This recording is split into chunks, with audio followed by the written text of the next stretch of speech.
Anniversaries come and go, but this one was worth celebrating. It was the first anniversary of the day I discovered that my marriage was over. I know what you're thinking. Who celebrates something like that? Well, I'm not so much celebrating the unpleasantness as I'm pausing to recognize that I have survived this situation and come out of it stronger. On this day a year ago, I was sitting in my office thinking, I didn't sign up for this, did I? I remember the vows, for better or for worse, in sickness and in health until death do us part. Death, I think, was beginning to seem like a way out. That was my exit strategy. You see, that day I found out that my beautiful and loving wife of 6 years, my best friend, the woman who had been everything to me, had turned out to be a cheating whore. I know what you're thinking. You're thinking the signs were there. She stayed out late, showered as soon as she got home, was always too tired for sex, and got annoyed at me for every little thing. No, none of that happened. I was just an ignorant fool. So how did I know? It was Wednesday, and it was getting close to lunchtime. I was on my way back to the office after an unscheduled visit to a client and thought I'd get a fried fish sandwich from a little store I know well. They call it the Whale, and they make it fresh, fried with tartar sauce, lettuce leaves, and tomatoes in a roll. It's like fish in a bun.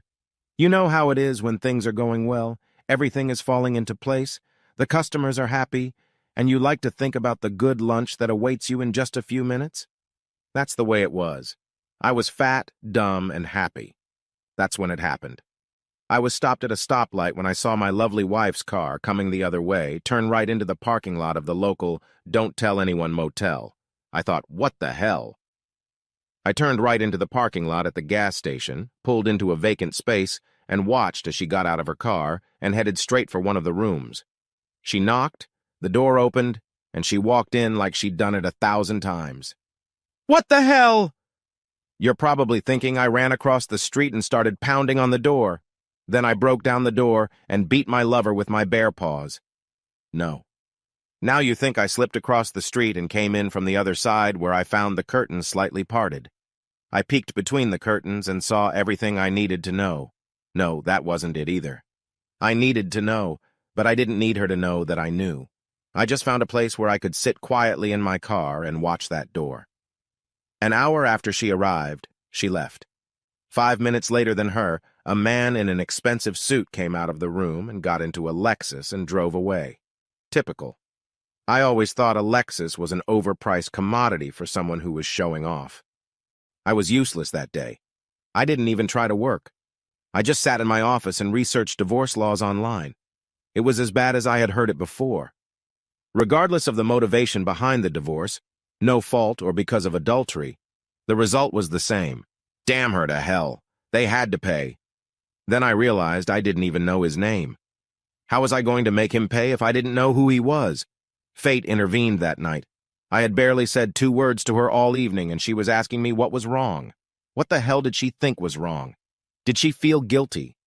Was she afraid I knew something? Or was her thinking so chaotic and her behavior so disjointed that she hadn't connected my attitude and her actions together?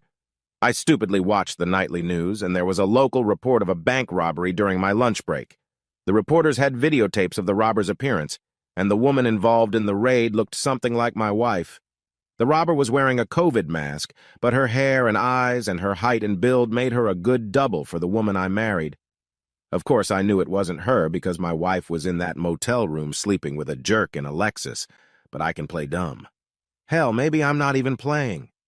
The next morning, I called the police department and asked about the robbery. I was told they were working on a few leads, which in cop parlance means we got nothing. So I quite innocently told them that the robber looked a lot like the woman who lived across the street from me, and I gave them her name. I also told them that she had recently bought a new car. That was a half-truth because I bought it, and I happened to know that my wife wasn't home when the robbery happened. That last one was pretty darn true. I figured they'd knock on the front door, have an awkward conversation with the whore, and at least I'd get a good laugh out of it that would get me through the next few weeks while I filed for divorce. Oh no, it went much better than that. When the cops saw that she really did look a lot like a robber, and she couldn't explain where she was during the robbery, they took her down to the station for what they euphemistically called an interview, where she was forced to confess where she was and with whom. It wasn't hard for anyone who heard her to guess what she had been up to. They kept her at the station while they checked her alibi. That's a simplistic way of saying they put her in a cell and went to the asshole's house. When he wasn't home, the wife gave them a work address. The interest in her husband did not escape the wife's attention. When he tried to deny having an affair with my wife, they went to a motel and got the videotapes. His appearance on the screen didn't increase the police's affection for him, but it did provide them both with an alibi. It turns out that lying to police officers is indeed a crime, and so they went back to his house that night to charge him with a minor misdemeanor. I secretly suspect they waited until he got home on purpose so they could arrest him in front of his wife. It didn't result in any big fine or jail time for the asshole, but it did result in his divorce.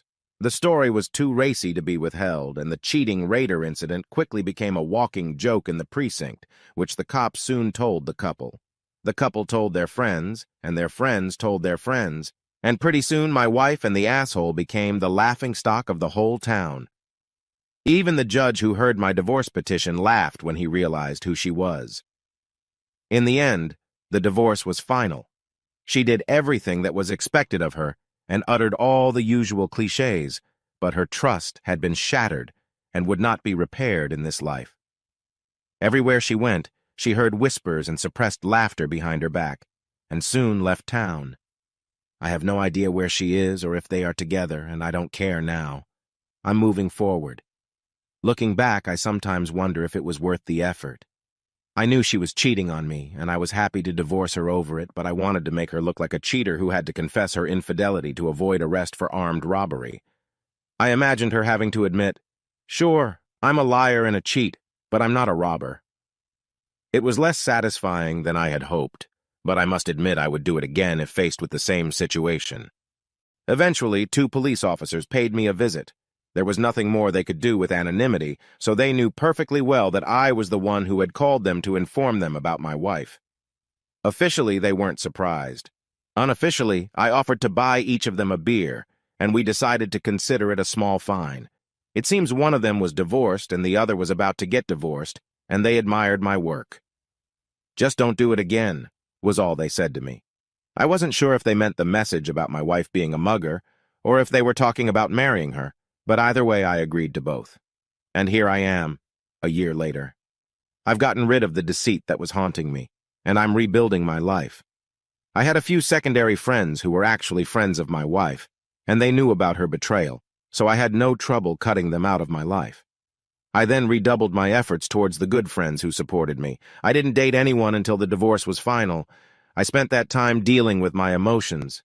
Then, about a month ago, I met a delightful woman my age. She too is divorced from a cheating husband. We have so much in common. She too is rebuilding her life, and she too has made it her life's work to find the best bourbon produced on earth.